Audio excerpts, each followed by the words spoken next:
자, 이제 데살로니가 전서부터는 내용의 성격을 파악하고 빨리빨리 넘어가면요, 제가 오늘 유인물로 만들어진 거는 지금 디도서까지인데요, 조금 더 할 수가 있어요. 지금 제가 목표로 한 진도는 디도서인데 저희가 이제 앞으로 함께 할 시간을 나누는 게 3번 정도로 생각하고 있으니까, 만일에 이야기가 조금 잘 서로 이해가 되어지는 것 같으면 제가 히브리서 조금 앞에 부분을 하고 오늘 마치려고 해요. 그래서 만일에 여기서 제가 설명드릴 게 많으면 오늘 진도 목표인 디도서까지 하고요. 만일에 좀 이야기가 좀 되어지면 제가 지금 하는 프린트물에는 없는 내용들도 추가적으로 하고 다음에 그 안에 다 기록해 놓도록 하겠습니다. 먼저 데살로니가 전서를 보면요, 자, 다시 한번 우리 지도를 그려보면서 이야기를 해보도록 하려고 하는데요. 잘 안 나오네요.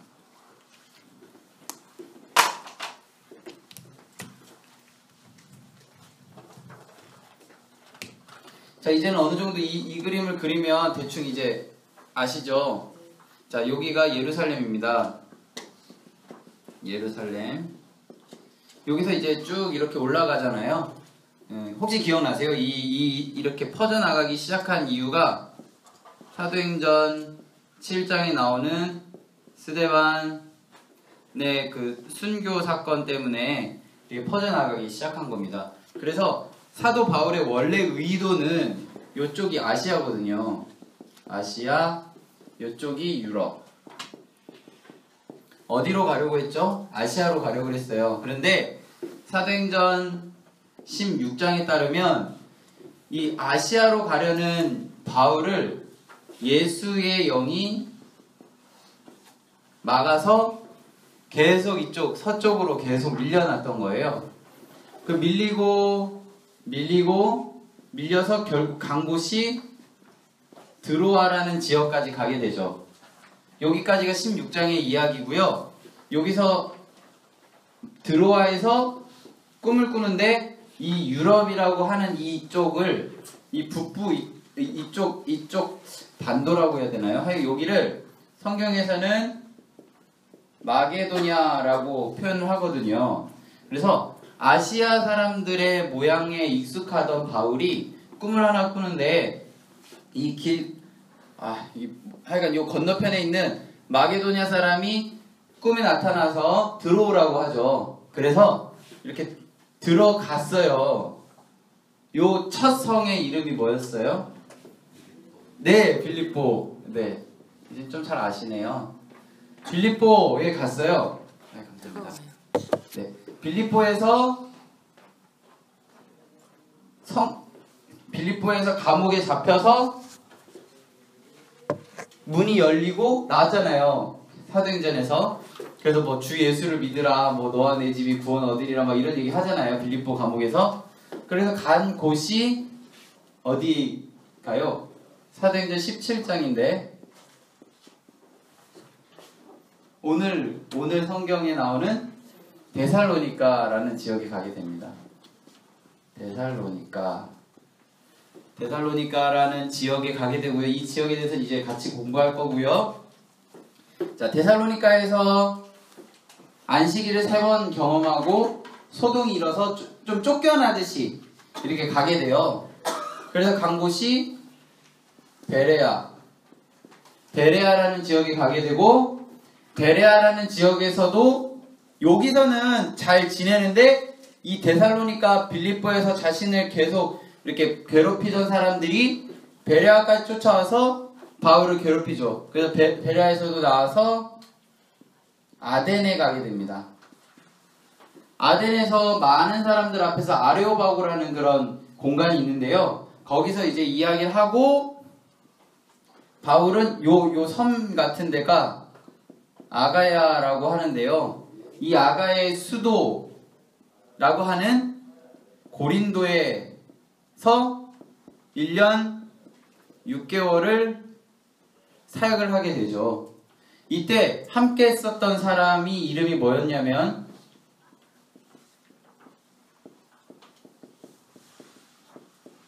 브리스길라와 아굴라. 제가 아굴로를 썼네요.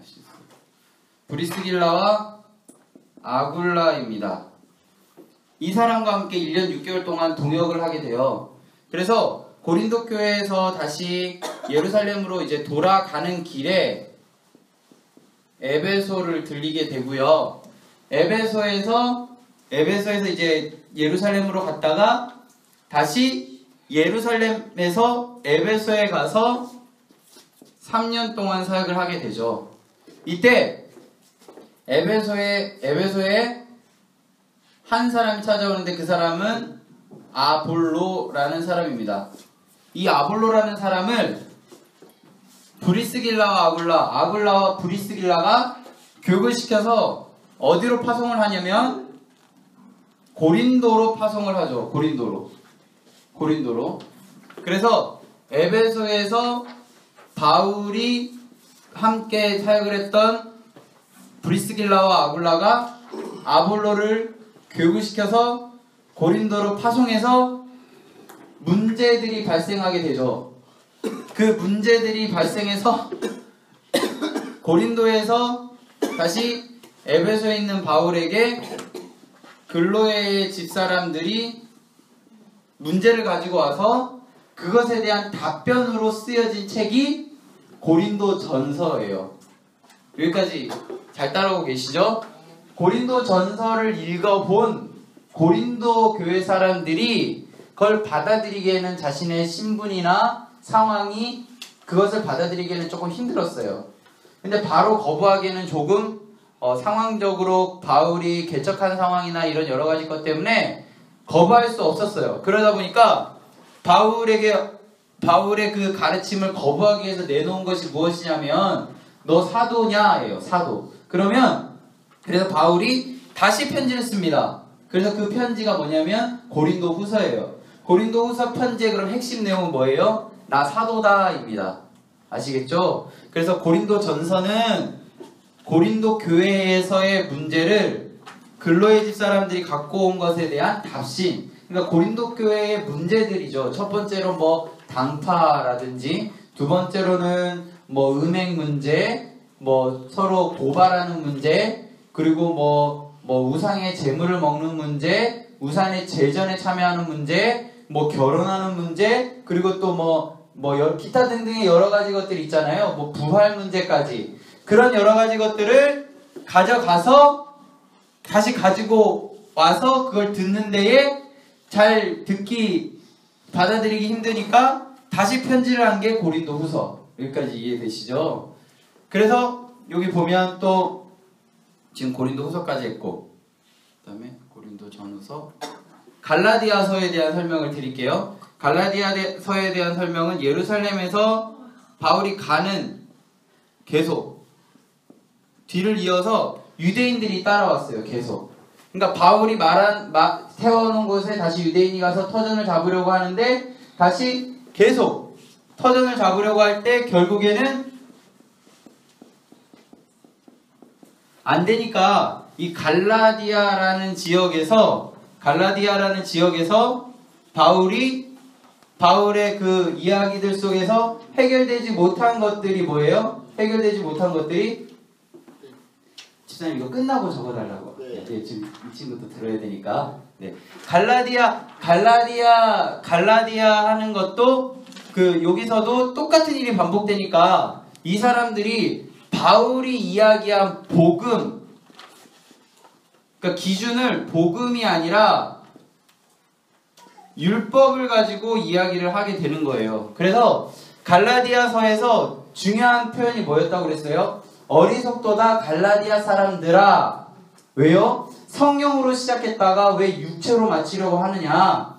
왜 복음으로 잘 시작했다가 왜 육체로 마치려고 하느냐? 그래서 다른 서신서에서는 다 율법에 대해서 그렇게 나쁘다라고 얘기하지 않아요. 그런데 이 갈라디아서에서는 유일하게 율법 필요 없다라고까지 표현을 하거든요. 그래서 율법을 가지고 자신들의 위치를 잡으려고 했던 갈라디아 교회 안에 있는 사람들에게 바울이 그거 아니다. 심지어 어떻게 얘기해요? 천사들이 와서 다른 복음을 전한다면 천사들도 저주를 받을 것이다 라고 얘기하는 그런 갈라디아서입니다. 그래서 여기서 말하기 율법과 할례 그래서 이 율법과 할례 필요 없다. 이 얘기가 갈라디아서고요. 그리고 에베소서는 아까 여기 있던 에베소 교회에 편지하는 건 뭐냐면 바울이 3년 동안 눈물로써 교육했던 이 에베소 교회가 더욱더 건강하고 바른 교회가 되게 하기 위해서 에베소 교회의 바른 교회의 모습을 보여주기 위한 편지가 바로 에베소서. 그리고 빌립보서는 어떤 책이에요? 빌립보 감옥에 있을 때에 내가 지금 있는 거 그렇게 중요한 거 아니다. 남들이 볼 때는 지금 내 상황이 감옥에 갇혀 있어서 조금 불쌍한 상황이지만 내가 볼 땐 이거는 복음을 전할 수 있는 좋은 기회다. 결론은 뭐예요? 내가 어떤 상황에 있든지 다 하나님의 복음을 위해서 이 자리에 있는 것이다 라고 얘기했던 빌립보서. 제가 왜 이런 얘기를 또 다시 한번 드리냐면요, 제가 기억하라고 하는 거는 이 안에 편지의 내용을 지금 기억하라는 것이 아니라 로마서부터 시작되는 것은 편지라는 거예요. 편지. 어떠한 의도를 가지고 바울이라는 한 사람이 그 지역에 편지를 한 거예요. 우리가 연애 편지를 쓰면 사랑을 고백하고 위문 편지를 쓰면 위로하고 이런 목적들이 있듯이 오늘 읽어가는 이 편지들은 다 어떠한 의도가 있는 거예요. 다시 한번 말씀드리면 고린도전서는 고린도 교회에 대한 문제에 대한 답이 목적이 되어줘요. 그래서 우린 고린도전서를 읽을 때에 해답을 위한 목적이구나. 그럼 문제가 뭐지? 그것에 대한 답은 이렇게 읽어가는 거고요. 고린도 후서는 아까 뭐예요? 사도권에 대한 변호잖아요. 그러면 사도권에 대한 변호를 지금 바울은 어떻게 하고 있지? 갈라디아 교회 사람들은 복음이 아닌 다른 것에 지금 마음을 뺏겼잖아요. 그때 바울은 어떻게 편지하고 있지? 이런 마음으로 읽어갔으면 좋겠다는 거예요. 그러면 오늘 읽어갈 이 데살로니가 전후서는 어떤 책이냐면, 먼저 데살로니가라는 지역이 어떤 지역인지 우리가 알아야 되는데, 자, 고린도라는 지역이 기억나세요? 고린도라는 지역은 계획도시라고 말씀을 드렸어요. 그래서 여기 로마인데, 로마가 고린도라는 지역을 중심으로 해서 많은 무역을 이렇게 하죠. 많은 무역을. 뭐 아시아로도 가고 유럽으로도 가고 요 아래 요게 아프리카거든요. 아프리카로도 뭐 무역을 해야 되기 때문에 그 무역지로 고린도를 정했다라고 말씀을 드렸어요. 그래서 여기에 있는 사람들의 뭐 구성이나 로마 신전들이 있을 수밖에 없었던 것들, 그리고 상류층과 하류층으로 나누어진 중산층이 없는 것들에 대해서 제가 말씀을 드렸던 것처럼 이 아가야의 수도와 같은 역할을 했던 고린도에 대해 설명을 드렸던 것처럼 이 데살로니가라는 지역에 대해서도 우리가 좀 알 필요가 있어요. 데살로니가는요, 요 지역이 마게도냐라고 말씀을 드렸잖아요. 마게도냐의 항구 도시예요. 항구 도시. 제가 적어놨는데요. 항구 도시고요. 가장 중요한 건 세 번째 있는 거예요. 로마 제국을 동서로 잇는 가장 중요한 도로인 데그나티아라는 도로가 있는데요. 우리 경부선 같은 거예요. 이 대도로변에 있어요. 결론은 뭐냐면 여기로 굉장히 많은 왕래가 있었다는 거예요. 왕래가.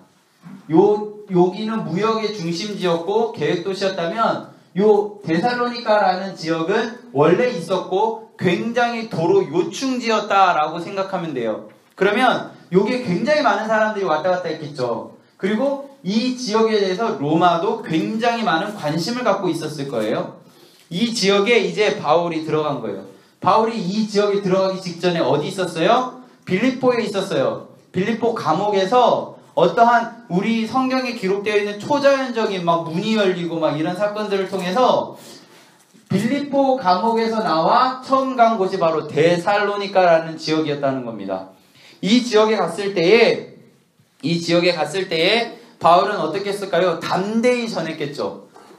하나님의 그 문 열어주심, 감옥에서 문 열어주심을 경험하고 진짜 하나님이 나를 통해 일하시는 거라는 걸 다시 한번 확증받고 힘을 내어서 데살로니가에서 전합니다. 이 이야기가요, 사도행전 17장부터 나오는데요. 우리 사도행전 17장으로 한번 같이 가서 보도록 하겠습니다. 사도행전 17장. 자, 사도행전 17장으로 가서요. 1절을 제가 읽어드릴게요. 사도행전 17장 1절.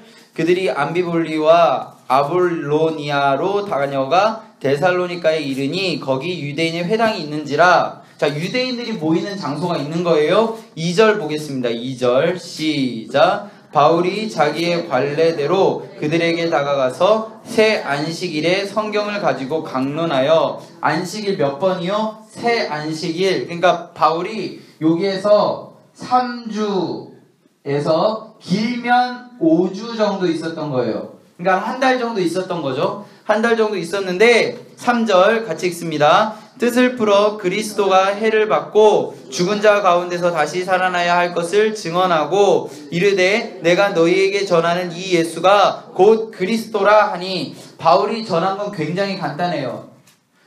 지금 이 그리스도를 전하는데 그리스도에 대해서 뭐 추상적으로 설명하는 것이 아니라 3절에 보면 그리스도가 해를 받고 죽은 자 가운데 다시 살아나셨다. 결론은 뭐예요? 죽은 자가 다시 살아났다. 부활하신 예수를 소개하고 있는 것입니다. 그래서 이 부활하신 예수를 계속 소개하고 다니니까 4절에서 그 중에 어떤 사람고 경건한 헬라인의 큰 무리와 적지 않은 귀부인도 권함을 받고 바울과 실라를 따르나. 그러나 유대인들이 어떻게 해요? 시기하여 저자의 어떤 불량한 사람들을 데리고 때를 지어 성을 소동하게 하여 야손의 집에 침입하여 그들을 집에서 끌어내려고 찾아냈으나 결국 도망갔다는 얘기죠.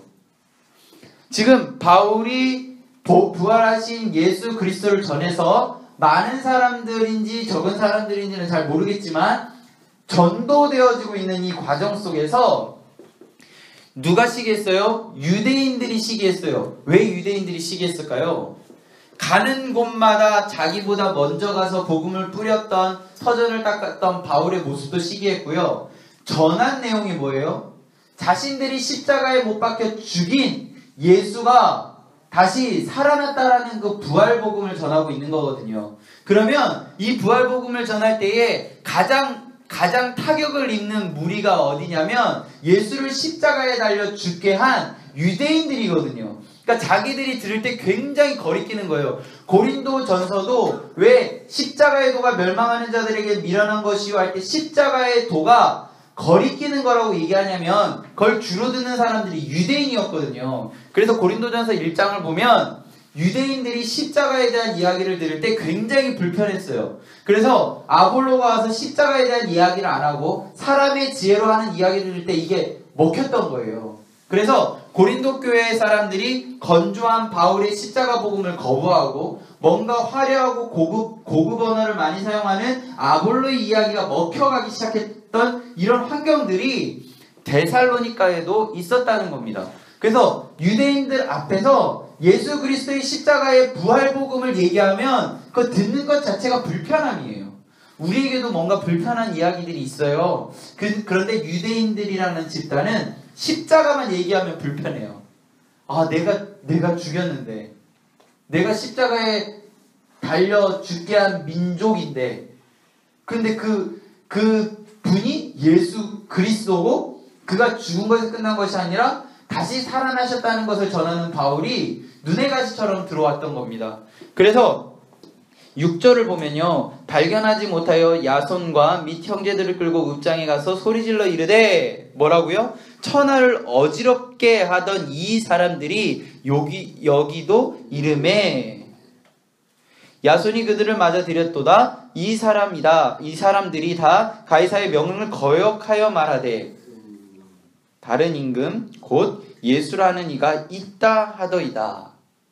죄목을 뭐로 해요? 가이사가 아닌 다른 임금을 쫓아갔던 무리라고 이렇게 누명을 씌우는 겁니다.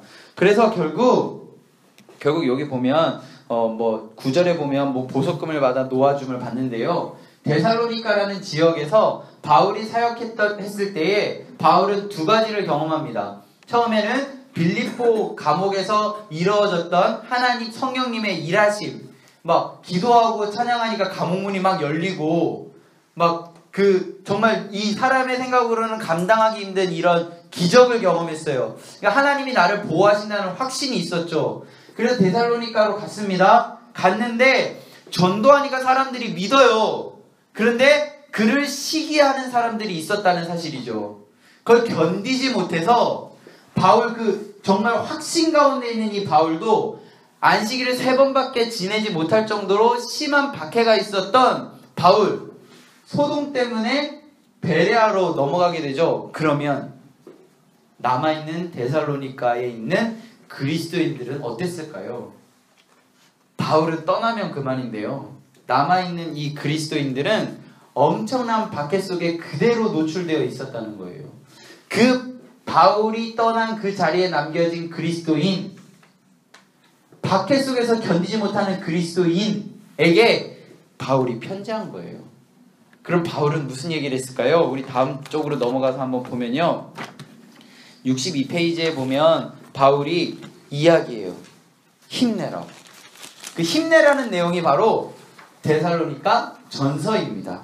저는 좀 이거 길게 썼는데 남겨진 데살로니가 교인들에게 주님 곧 오시니 힘내라. 힘내는데 어떻게 해요? 주님 곧 오신다. 지금 부활하신 예수님, 내가 그렇게 전했던 너희들에게 가장 핵심적으로 전했던 그 죽었다 살아나신 그 부활하신 예수님, 부활하셔서 하늘로 승천하신 그 예수님이 곧 오시니까 너희들 힘내라는 거예요. 힘내라는 거. 너희들 힘내라. 그래서 그 표현을 쓸 때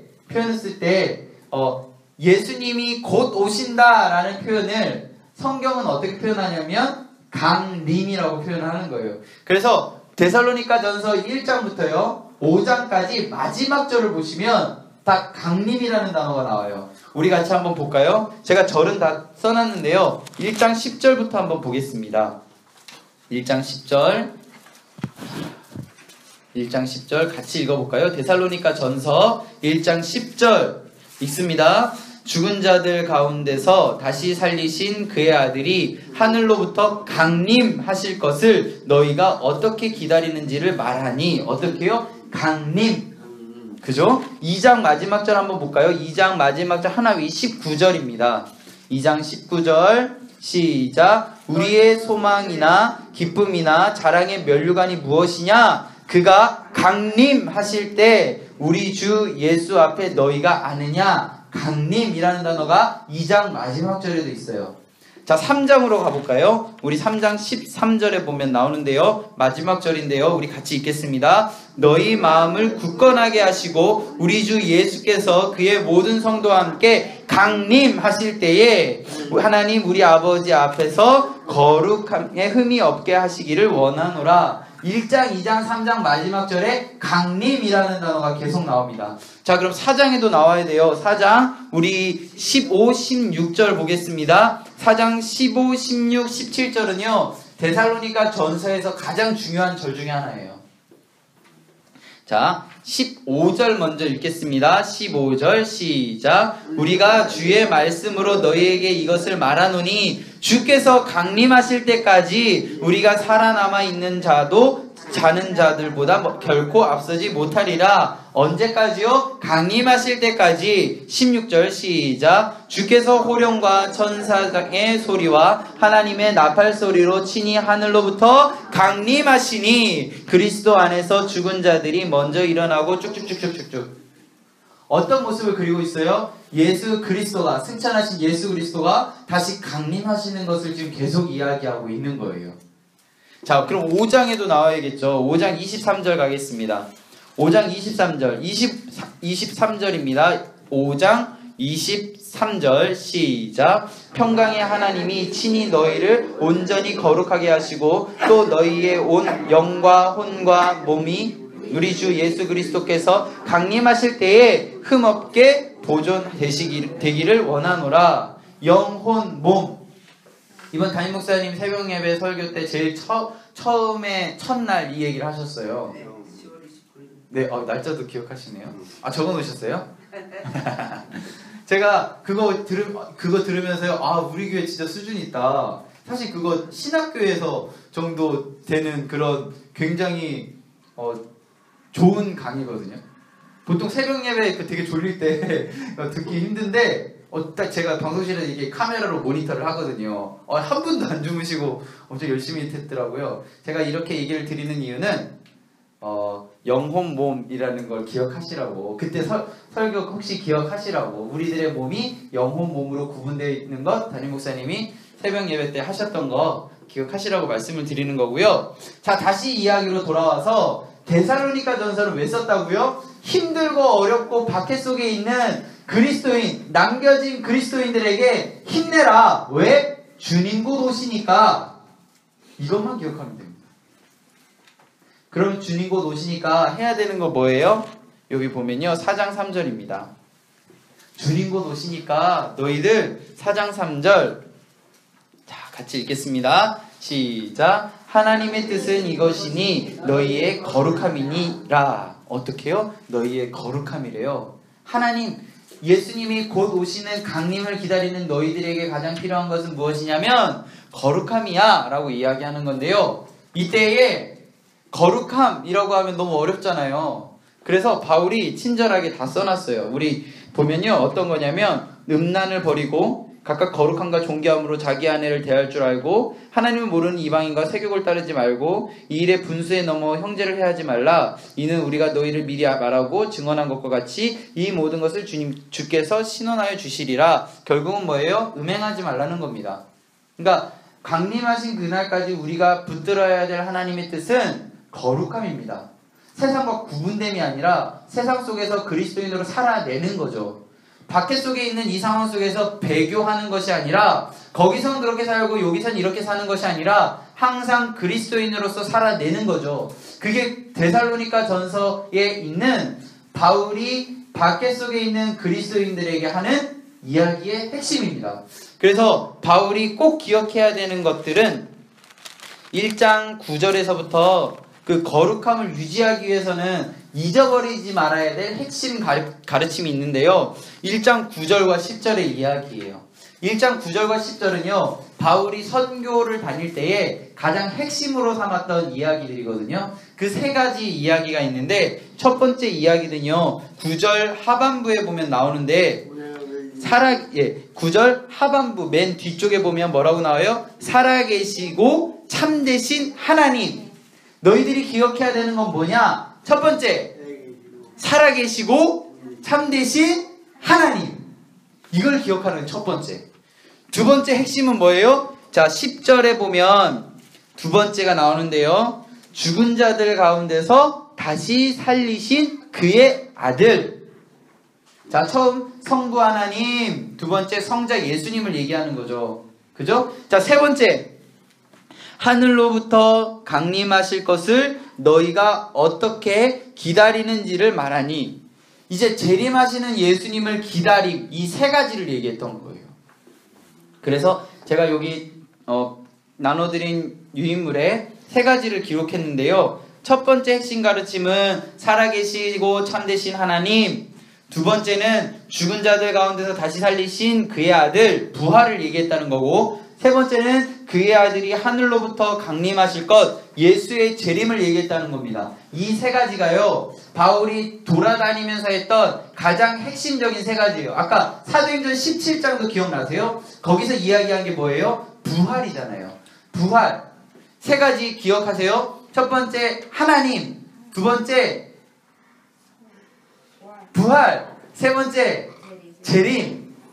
이 세 가지를 바울이 돌아다니면서 항상 얘기했던 거예요. 자, 그러면 데살로니가 전서의 그림이 좀 그려지세요? 힘들고 어려운 이 상황 속에서 너희들 좀만 기다려라. 예수님, 승천하신 예수님 곧 재림하실 거니까, 강림하실 거니까, 그러니까 너희들 어떻게 해라? 우리 외우고 있는 거 5장 16, 17, 18절 5장 16, 17, 18절 한번 읽어볼까요? 시작! 항상 기뻐하라, 쉬지 말고 기도하라, 범사에 감사하라. 이것이 그리스도 예수 안에서 너희를 향하신 하나님의 뜻이니라. 우리를 향하신 하나님의 뜻이 뭐라고요? 항상 기뻐하라, 쉬지 말고 기도하라, 범사에 감사하라 입니다. 왜요? 우리가 거룩해야 되니까, 강림하실 예수님을 기다려야 하니까 입니다. 이게 데살로니가 전서의 이야기예요. 좀 이해되세요? 네. 그러면 이 편지를 받았어요, 사람들이. 어떤 마음이 들었을까요? 야, 하나님 오신대, 곧 오신대. 야 우리 이제 일 안 해도 돼. 그래서 진짜 일을 안 하기 시작하는 거예요. 거기다가 거기로 끝나면 다행인데 이제 또 이런 것들을 노리는 그 시한부 종말론 이런 그런 이단들 이런 사람들이 그런 마음을 더 부추겼던 거예요. 그러니까 바울이 그 얘기를 듣고 어떻게 해요? 이거 아차 싶은 거예요. 그래서 다시 편지를 쓴 게 후서입니다. 아시겠죠? 그래서 우리 데살로니가 후서를 좀 볼까요? 데살로니가 전서랑 후서는요 같이 이렇게 읽어가면 좋아요. 자, 제가 이렇게 4개의 흐름으로 이렇게 적어놨는데요. 첫 번째, 주의 날이 이미 이르렀다라는 얘기를, 그러니까 이제 곧 강림하신다는 이야기를 데살로니가 교회 사람들이 들었어요. 그러니까 교회가 동요하기 시작하죠. 야 이제 곧 오신대. 처음에 막 기분 좋다가 그럼 일도 안 해도 되겠네? 막 이상한 쪽으로 자꾸 빠지는 거예요. 그래서 일하지 않은 사람이 발생하기 시작합니다. 그러니까 바울이 다시 잘 알려줘야 되겠구나. 그래서 알려줘야겠다는 그 마음에 편지를 다시 썼다. 이게 끝입니다. 이게 데살로니가 후서. 아시겠죠? 그러면 핵심의 내용은 무엇이냐면 이 마음을 부추겼던 사람들이 있겠죠. 막 동요가일 때 뭐 부추겼던 사람. 그거를 성경은 막 한국어 성경은 굉장히 이렇게 좀 고급스럽게 이렇게 바꿔서 잘 표현을 해요. 그 표현을 어떻게 바꿨냐면요. 2장 3절에 보면 불법의 사람이라고 표현을 해요. 사실 여기에 막 우리가 이제 막 이렇게 담을 수 있는 육두문자를 써서 이렇게 넣으면 딱 이 감이 올 텐데 불법의 사람이라고 이렇게 표현을 했어요. 어떤 사람이 이런 사람은 어떤 사람이라고요? 막 동요를 더 부추겨서 막 자기의 편으로 이렇게 만들려는 사람인데요. 이 사람들이 주로 하려는 일이 뭐냐면 3절에 보면요. 어떤 일을 하게 했어요?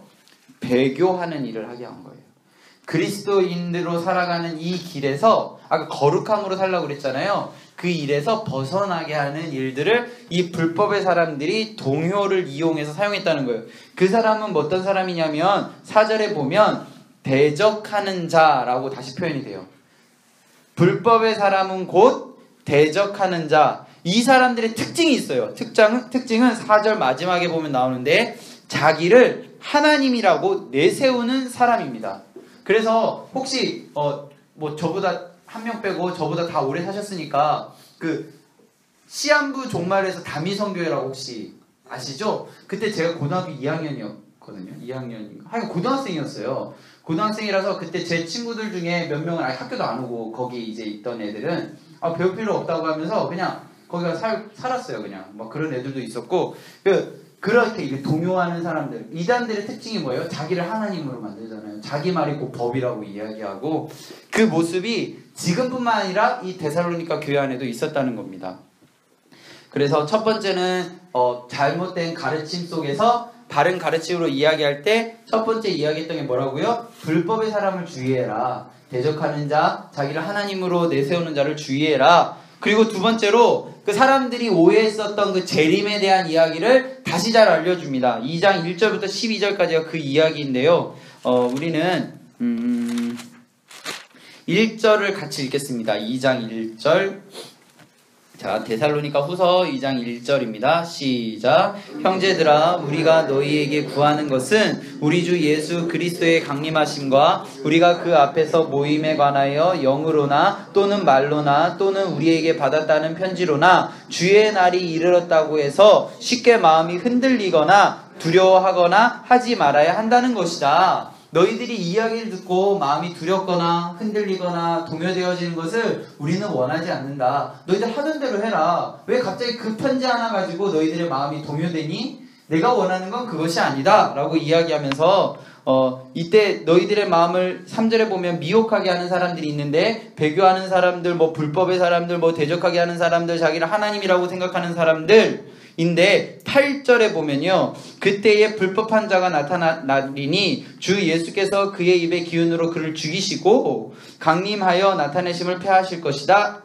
그리고 9절에 보면 악한 자의 나타남은 사탄의 활동을 따라 모든 능력과 표적과 거짓 기적과 불의의 모든 속임으로 쭉 넘어가서 그들이 진리의 사랑을 받지 아니하여 구원함을 받지 못할 것이다. 불법의 사람들 결국 구원함을 받지 못하는데 왜 그 사람들의 말에 동요되니? 이렇게 이야기하는 것입니다.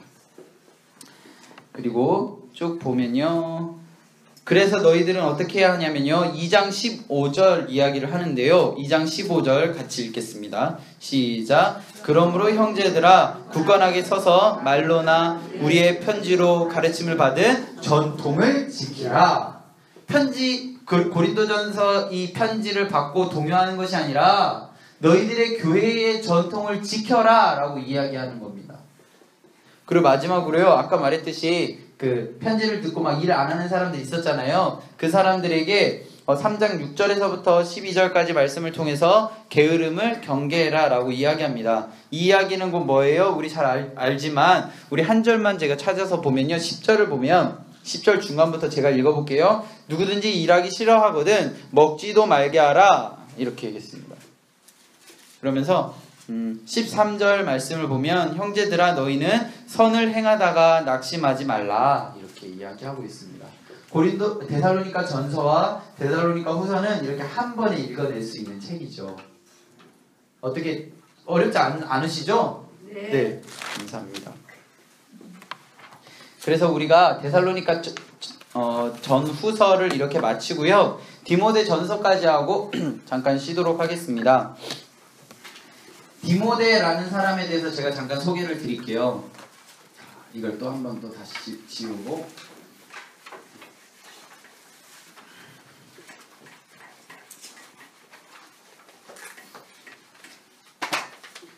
우리 사도행전 16장으로 한번 가볼까요? 사도행전 16장. 사도행전 16장은요 굉장히 중요한 장이에요. 바울이 아시아에서 유럽으로 넘어가는 그런 계기를 마련하기도 하고요. 바울의 평생 동역자라고 할 수 있는 디모데를 만나는 장이기 때문이에요. 디모데를 만나는 부분이 16장 1절부터 쭉 나오는데요. 디모데라는 사람을 어디서 만나냐면 16장 1절에 보면 루스드라라는 지역에서 만납니다. 그 앞에 더베와 루스라 있는 거 보이시죠? 거기서 루스드라라는 지역에서 바울이 디모데를 만납니다. 디모데의 어머니가 어떤 사람이에요? 유대인이에요. 그리고 아버지는 헬라인입니다. 그리스 사람이라는 거예요. 그러니까 유대인과 헬라인 사이에서 나온 디모데, 어려서부터 교육을 잘 받았던 것 같아요. 디모데 후서에 보면 어머니와 할머니, 외할머니를 통해서 이 기독교 교리를 잘 배웠었던 아이였던 것 같아요.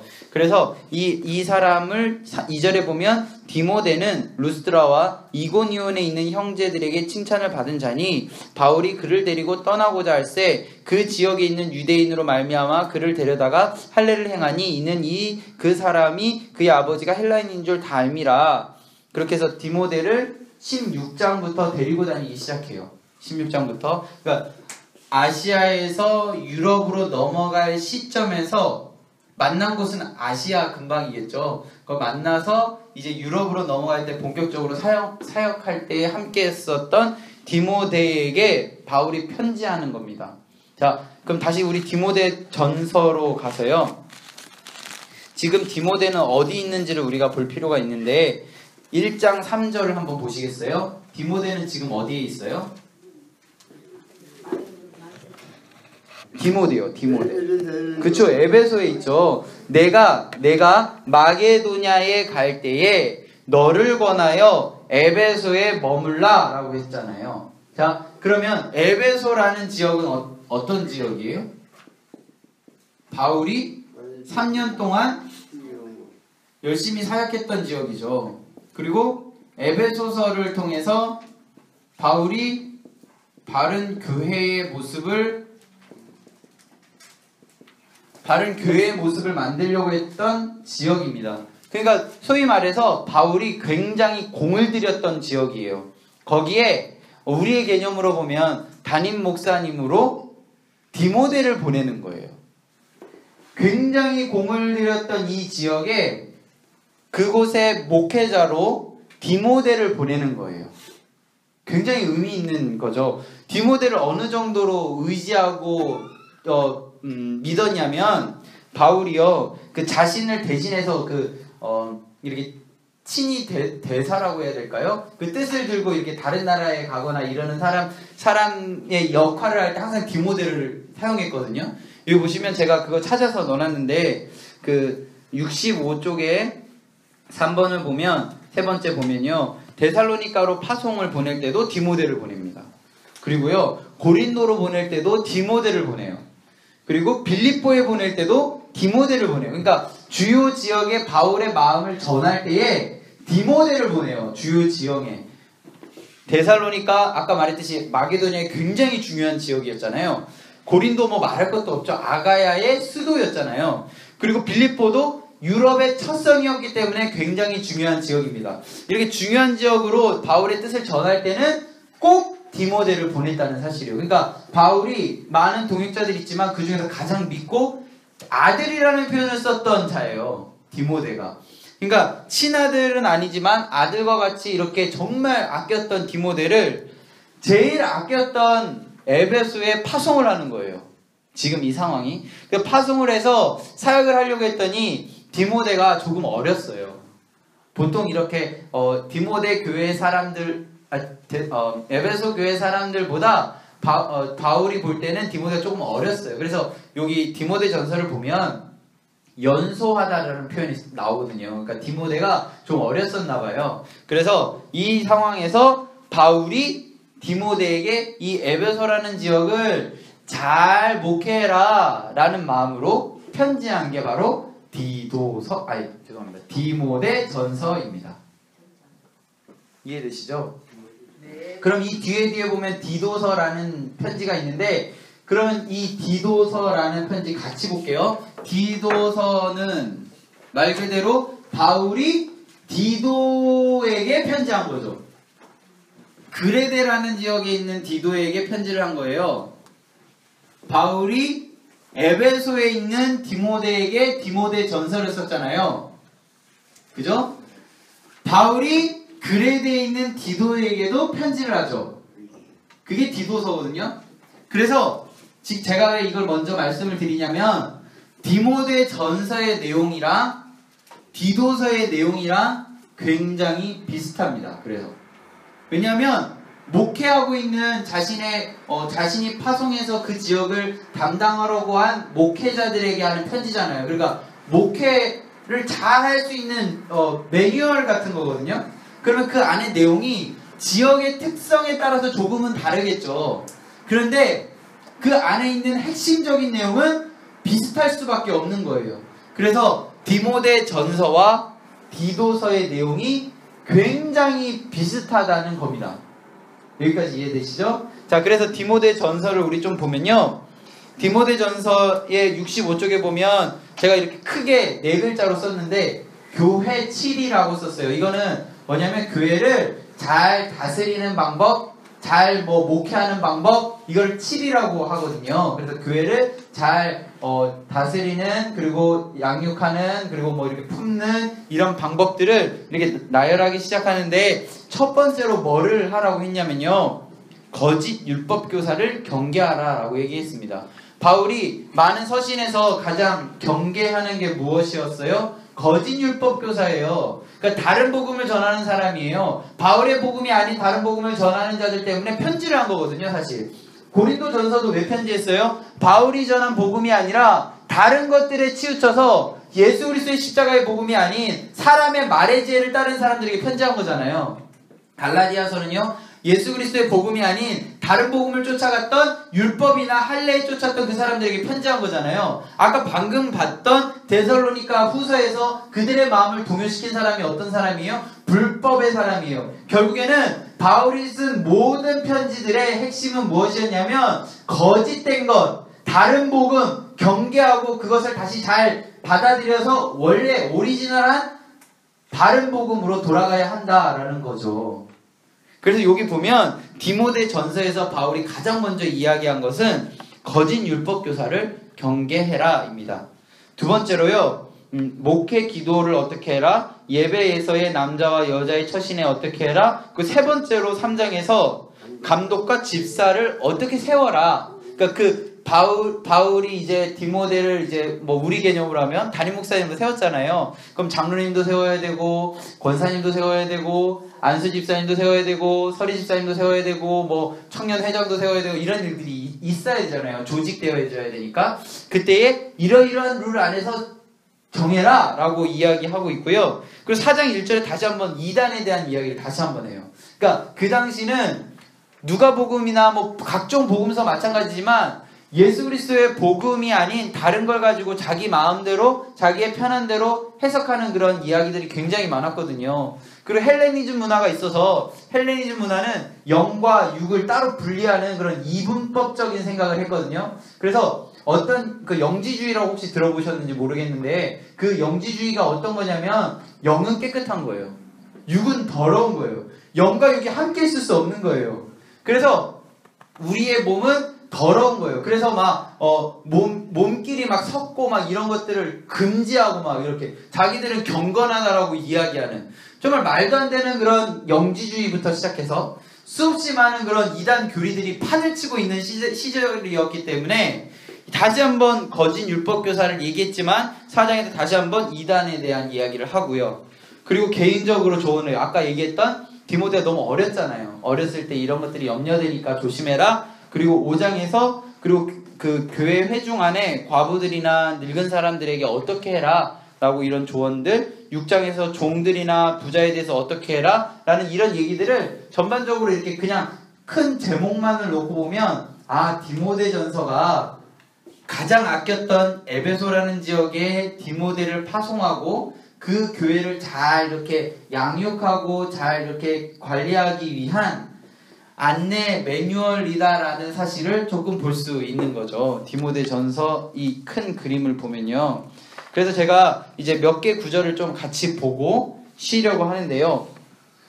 자, 1장 3절은 우리 같이 읽었고요. 에베소에 머물러 어떤 사람에 대하여 다른 교훈을 가르치지 말며 4절 한번 볼게요. 4절 시작. 신하와 끝없는 족보에 몰두하지 말게 하려 함이라. 자, 여기까지요. 바울이 마게도냐에 있을 때에 디모데를 에베소로 보낸 이유는 다른 교훈을 가르치지 말며 신하와 끝없는 족보에 몰두하지 않게 하기 위해서. 자, 그러면 뭔 말이에요? 다른 교훈을 가르치는 사람이 있었다는 거예요. 그리고 신하를 가르쳤고 그것이 진짜라고 얘기하는 사람도 있었어요. 그리고 족보가 중요하다라고 얘기하는 사람도 있었다는 거예요. 이것이 아니라 바른 복음을 잘 알려주기 위한 것이다. 이렇게 하는 이유는 5절 시작. 이 교훈의 목적은 청결한 마음과 선한 양심과 거짓이 없는 믿음에서 나오는 사랑이거늘.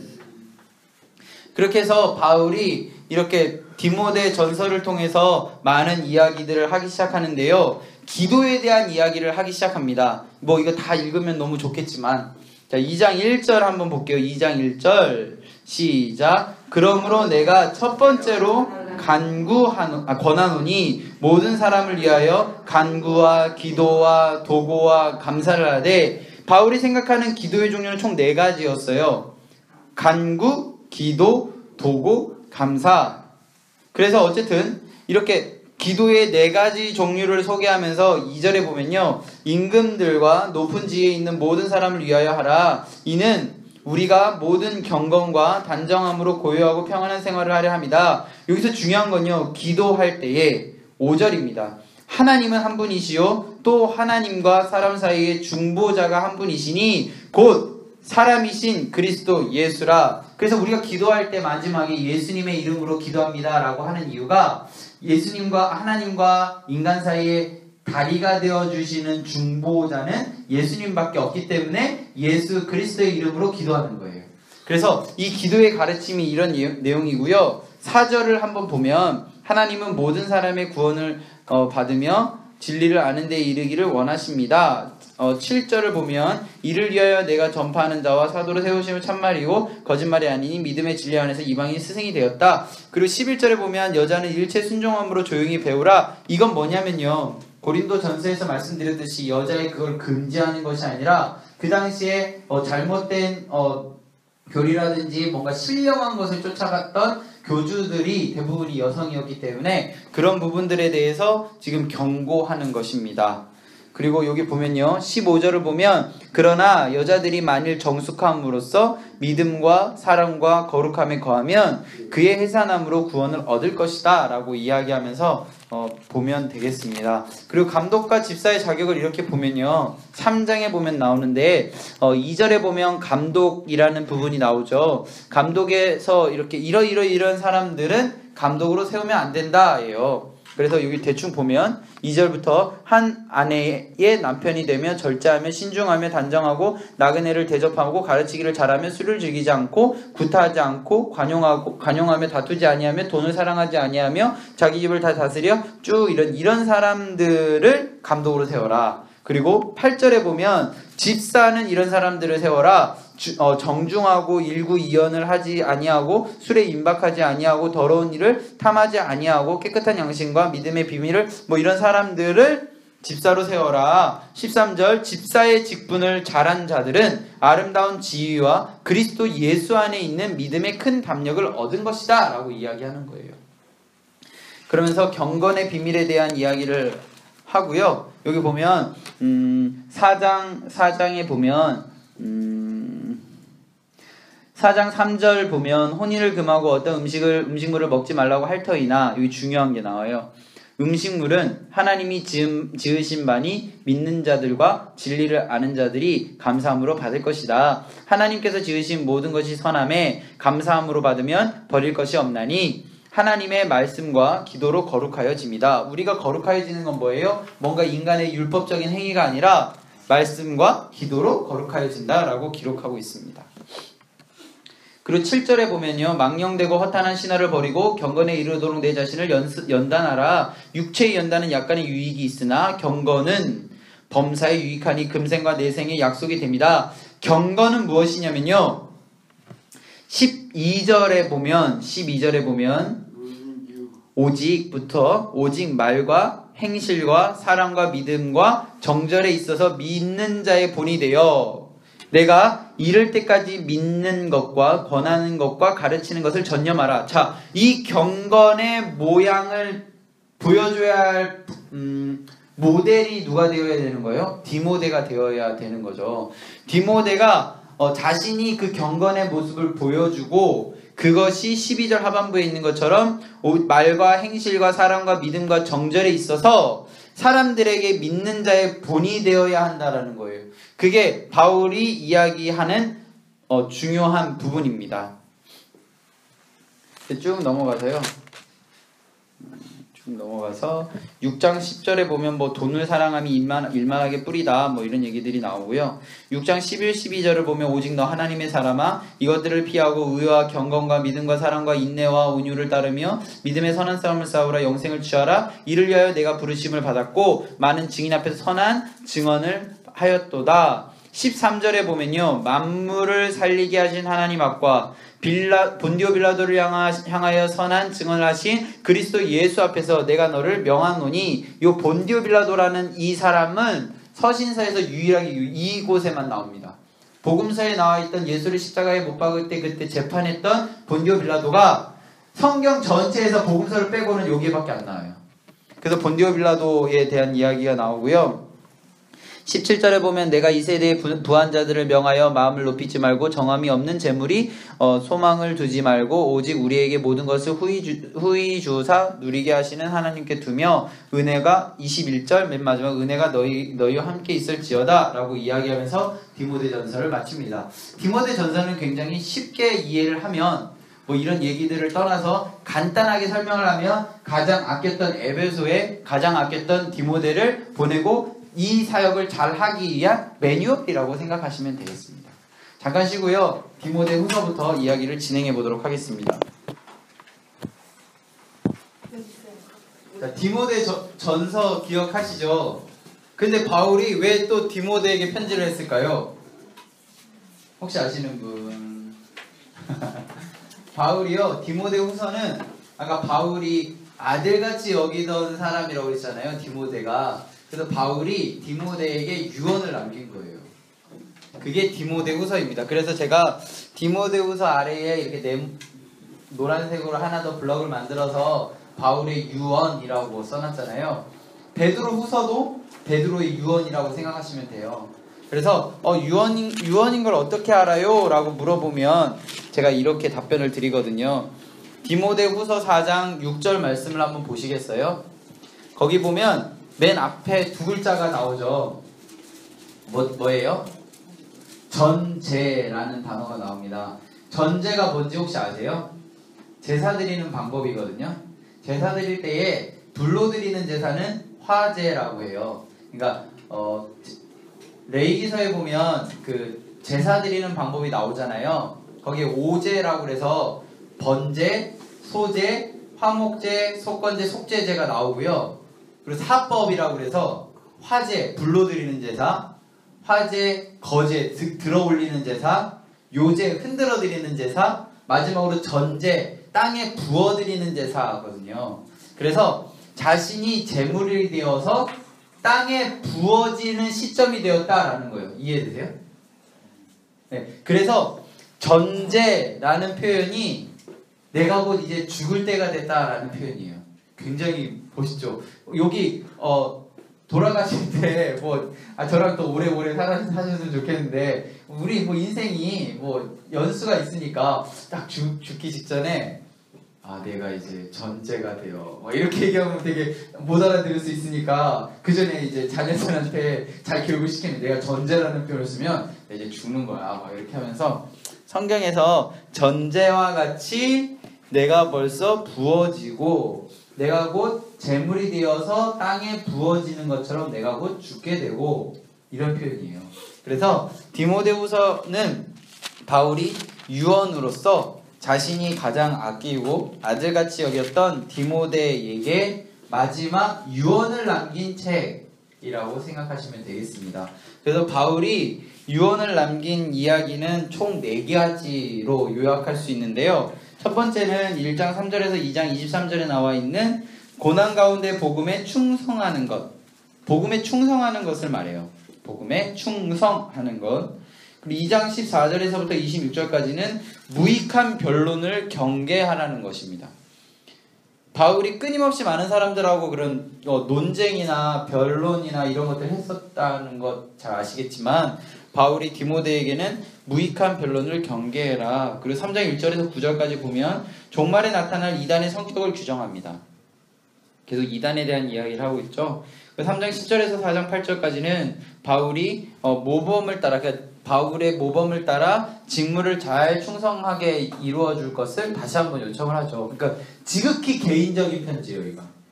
그래서 디모데후서는 바울이 부탁하는 것. 그럼 우리가 좀 이것을 우리가 어떻게 이해해야 할까? 다 이해하면 너무 좋겠고요. 1장 14절을 한번 같이 보겠습니다. 제가 14절 읽어드릴게요. 우리 안에 거하시는 성령으로 말미암아 내게 부탁한 아름다운 것을 지켜라.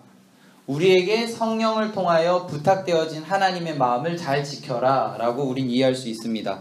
2장 1절을 보면 내 아들아 그러므로 너는 그리스도 예수 안에 있는 은혜 가운데 강하고 또 내 많은 증인 앞에서 내게 들은 바 충성된 사람들에게 부탁하라. 그들이 또 다른 사람들에 가르칠 수 있느니라. 너는 그리스도 예수의 좋은 병사로 나와 함께 고난을 받으라. 우리에게 하는 이야기죠. 그래서 이런 식으로 디모데후서를 하나씩 읽어가면 되겠습니다. 디모데후서를 보시면 그런 의미로 보면 되겠습니다. 아까 3장 1절부터 9절까지가 종말에 나타날 이단의 성격에 대한 이야기인데요. 3장 5절을 한번 보시겠어요? 이런 종말에 나타날 사람들은요, 경건의 모양은 있으나 경건의 능력은 부인합니다. 이게 이단의 그 나타나는 모습인데요. 이 3장 1절을 보면 너는 이것을 알라. 말세에 고통하는 때가 이르러 사람들이 자기를 사랑하며 그리고요 돈을 사랑하며 자랑하며 교만하며 비방하며 부모를 거역하며 감사하지 아니하며 거룩하지 아니하며 무정하며 원통을 풀지 아니하며 모함하며 절제하지 못하며 사나우며 선한 것을 좋아하지 아니하며 배신하며 조급하며 자만하며 쾌락을 사랑하기를 하나님 사랑하는 것보다 더하며 경건의 모양은 있으나 경건의 능력은 부인하니 이 같은 자들에게는 내가 돌아설 것이다. 이단들이 이런다는 거예요. 그때.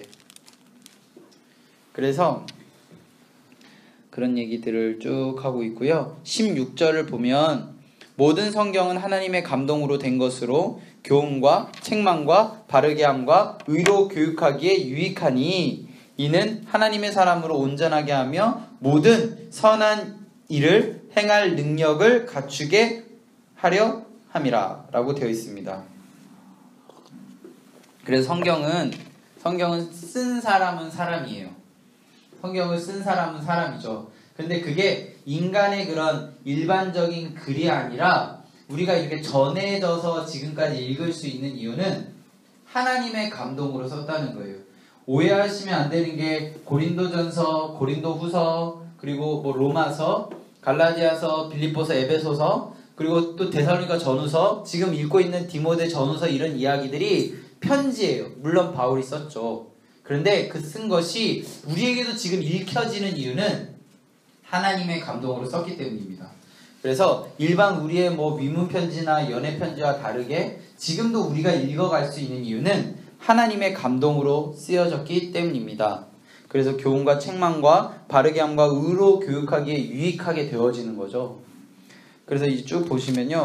4장 1절을 보면 하나님 앞과 살아있는 자와 죽은 자를 심판하실 그리스도 앞에서 그가 나타나실 것과 그의 나라를 두고 엄히 명하노니 너는 말씀을 전파하라. 때를 얻든지 못 얻든지 항상 힘쓰라. 범사의 오래 참음과 가르침으로 경책하며 경계하며 권하라. 때가 이르리니 사람이 바른 교훈을 받지 아니하며 귀가 가려워서 자기의 사욕을 따라 스승을 많이 두고 또 그 길을 진리에서 돌이켜 허탄한 이야기를 따르리니 그러나 너는 모든 사람을 신중하여 고난을 받으며 전도자의 일을 하며 그 직무를 다하라. 전제와 같이 내가 벌써 부어지고 나의 떠날 날이 가까웠도다. 나는 선한 싸움을 싸우고 나의 달려갈 길을 마치고 믿음을 지켰으니 이제부로는 나를 위하여 의의 면류관을 예비되었으므로 주 곧 의로우신 재판장이 그날에 내가 주실 것이며 내게만 아니라 주의 나타나심을 사모하는 모든 자에게 도니라. 선한 싸움을 다 싸우고 우리에게 주어지는 게 뭐라고요? 의의 면류관. 그래서 그 찬송가 기억하시죠? 선한 싸움 다 싸우고 의의 면류관, 이게 여기서 나온 거예요. 그래서 디모데 후서는 다시 말씀드리면 바울이 너무나도 사랑하는 디모데에게 마지막으로 너는 이거는 꼭 지켜야 된다 하는 유언입니다. 첫 번째는 뭐라고요? 복음에 충성해라. 두 번째는요, 무익한 변론을 경계해라. 세 번째는 이런 이단들이 나타날 것이다. 네 번째로 내 모범을 따라 너도 이렇게 했으면 좋겠다 라는 겁니다. 디도서 가겠습니다. 디도서는 아까 어디요? 1장 5절을 보면 나오는데요. 1장 5절에서 지금 디도는 어디에 있어요? 그레데에 있습니다. 끝날 때 이거는 그냥 상식적으로 참고로 아시면 좋은데요. 끝날 때 대로 끝나면 섬이에요. 섬. 그래서 그 사도행전 마지막에 보면 바울이 갑자기 죄송합니다. 지금 갑자기 머리가 멈췄어요. 네? 밀레도 말고요. 멜리데라는 섬에 이르러요. 28장 1절을 보시겠어요? 바울이 광풍을 만나서요. 이렇게 좌초가 돼요. 그래서 이렇게 떠내려가서 어떤 섬에 이르는데 그 섬이 멜리데라고 끝나잖아요. 대라고 끝나면 섬을 의미해요. 그러니까 우리로 따지면 뭐 울릉도, 그 도자가 섬도자잖아요. 제주도, 원래 제주도도 옛날 고어로 보면 지금은 그 뭐 경상도 할 때 도인데 옛날에 도가 섬도자였더라고요. 제가 그 1910년 이 정도 문서를 보니까. 그리고 뭐 또 뭐가 있을까요? 독도 할 때 도 뭐 그런 것들이 다 섬도자예요. 그런 식으로 이 헬라어로 대가 섬을 의미하는 거거든요. 그래서 이 디도서의 멜리데 할 때 이 대는 섬에 있었던 사람들이에요. 그 그레데에 있는 이 사람들의 특징이 섬 사람들의 특징적인 게 있어요. 굉장히 외지 사람들에 대해서 좀 이렇게 좀 일단 디펜스를 치고 보거든요.